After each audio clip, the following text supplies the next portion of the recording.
நற்செய்தி வாசகம். புனித லூக்கா எழுதிய தூய நற்செய்தி அதிகாரம் 1 இறைவார்த்தைகள் 5 தொடக்கம் 25.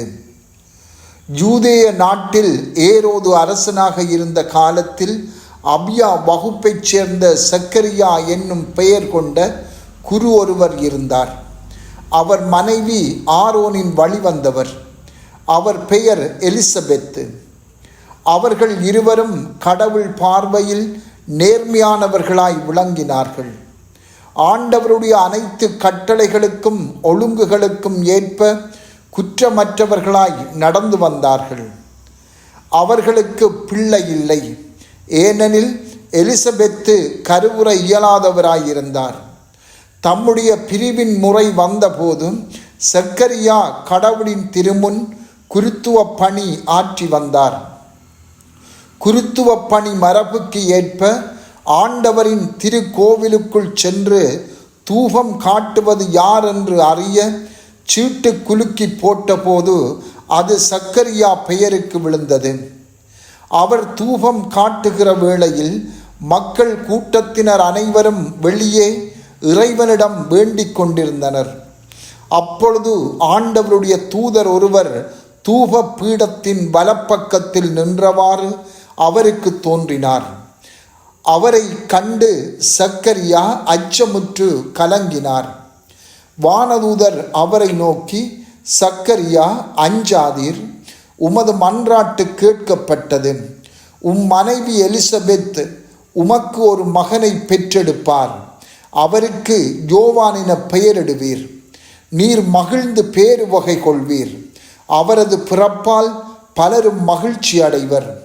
அவர் ஆண்டவர் பார்வையில் பெரியவராயிருப்பார். திராட்சை மதுவோ வேறு எந்த மதுவோ அருந்த மாட்டார். தாய் வயிற்றில் இருக்கும் போதே தூய ஆவியால் முற்றிலும் ஆட்கொள்ளப்படுவார். அவர் இஸ்ரேல் மக்களுள் பலரை தம் கடவுளாகிய ஆண்டவரிடம் திரும்பி வரச் செய்வார். எலியாவின் உளப்பாங்கையும் வல்லமையும் உடையவராய் அவருக்கு முன் செல்வார். தந்தையரும் மக்களும் உள்ளம் ஒத்துப்போகச் செய்வார்.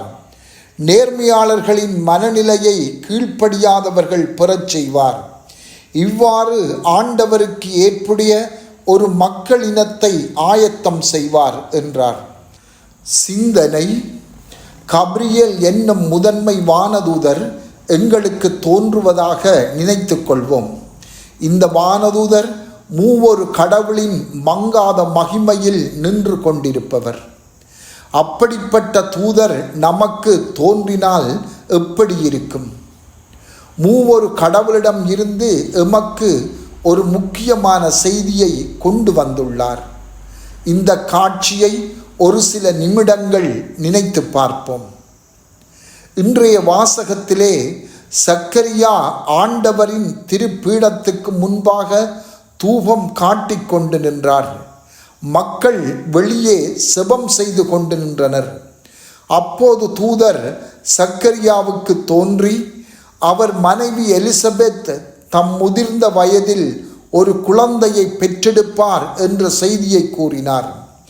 ஆனால் சக்கரியா கடவுள் முன் நிற்கின்ற முதன்மை வானதூதராகிய கபிரியேல் தூதன் சொன்ன செய்தியை சந்தேகப்பட்டார். சக்கரியாவின் இடத்திலே நாங்கள் நின்றிருந்தால் தூதரின் செய்தியை நம்பியிருப்போமா அல்லது சந்தேகப்பட்டிருப்போமா? அதற்கான சரியான பதிலை நாம் கண்டுபிடிக்காமல் போனாலும் நாங்கள் சந்தேகப்பட்டிருப்போம் என்ற உண்மையை தாழ்ச்சியோடு ஏற்றுக்கொள்வது எமக்கு உதவியாக இருக்கும். இதனை ஏற்றுக்கொள்ள உண்மையான தாழ்ச்சி வேண்டும்.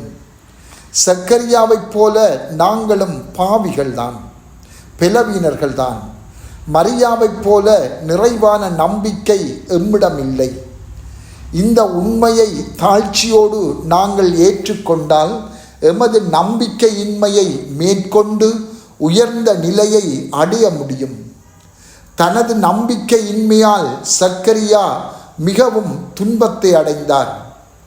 ஆயினும் அந்த துன்பத்தால் அவர் தன்னை புதுப்பித்து நம்பிக்கையின்மையில் இருந்து வெளியே வந்து தூதர் சொன்னபடி கீழ்ப்படிந்து யோவான் என்ற பெயரை குழந்தைக்கு சூட்டினார்.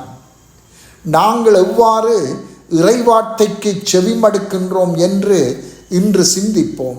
நாங்கள் அதற்கு செவிசாய்த்து அதனை நம்பி அதற்கு கீழ்ப்படுகின்றோமா, அல்லது நாங்கள் கேள்விகள் கேட்டு சந்தேகப்படுகின்றோமா?